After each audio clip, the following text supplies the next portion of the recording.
Okay, I was fortunate at an earlier time in my life to experience two rainforests, one in British Columbia and the rainforests of the Pacific coast. And boy, if you go into Cathedral Grove between Port Alberni and Nanaimo, you understand why it's called that, the magnificence of the setting. It overtakes you.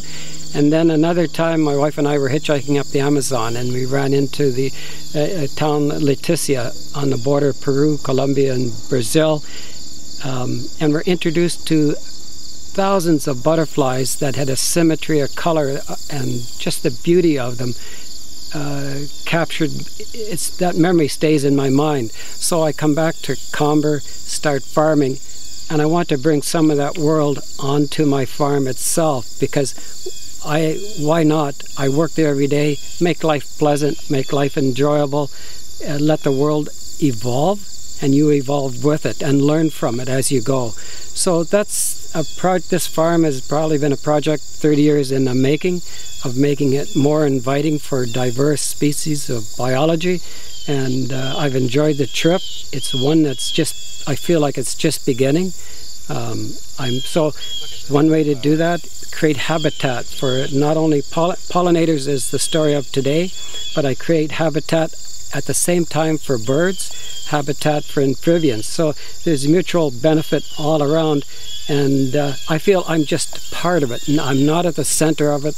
I'm just able to observe their world up close and enjoy it immensely. From those eyes from the previous rainforest, you look at Essex County as a land of desolation. That's a harsh term, but that's what my eyes see, and that's my own personal opinion.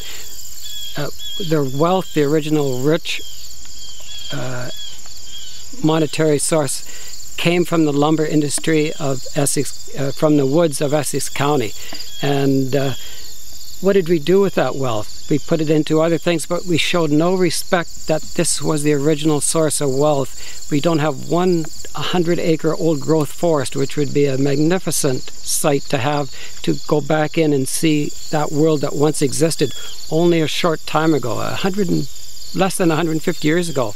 This was woodlands, trees wider than my arms, and I've got pictures at the greenhouse from my grandfather cutting trees from this property and loading on sleighs to take to Comber to be cut. And you realize, I can visualize in my mind the rainforest that was here once and now is gone. So I cannot bring it back. I'm fortunate to have a woodlot that exhibits many Carolinian features. It is an ecosystem. It does have gaps in it, but boy, it's worth working for to retain in that condition. Just the pleasure I get out of it, the curiosity that is aroused, it just stimulates your senses.